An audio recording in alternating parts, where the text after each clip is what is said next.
متابعين الاعزاء، ازيكم عاملين ايه؟ يا رب تكونوا بخير. النهارده معانا سمك بلطي بالشكل ده، متنضف ومغسول كويس جدا.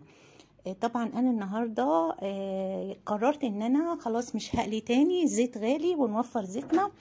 وبدات ان انا ادخله جوه الفرن مع الخضار اللذيذ ده عباره عن بطاطس، بصل، فلفل، طماطم، جزر بالشكل ده.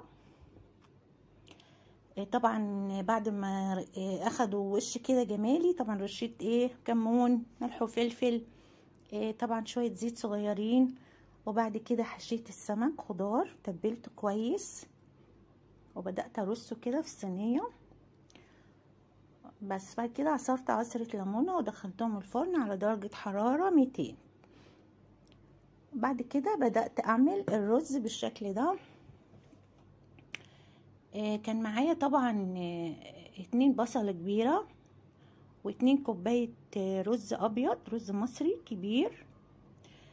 اخدت البصل على النار مع سمنة وزيت، شوحتهم كويس. بعد كده حطيت الرز المغسول وبعدين تبلتهم عبارة عن كركم، كاري، كمون، ملح، فلفل، بابريكا. وبعد ما غلي شوية وحطيت المية السخنة بمقدار عقلة الصباع كده، يعني يبقى يدوب متغطي، حاجة خفيفة جدا عشان ما يعجنش، لان انا عايزاه رز كده مستوي ومفرفش وجميل. بس بعد ما غلي معايا بدأت بقى، وطيت شوية النار، هديتها يعني لغاية ما استوى.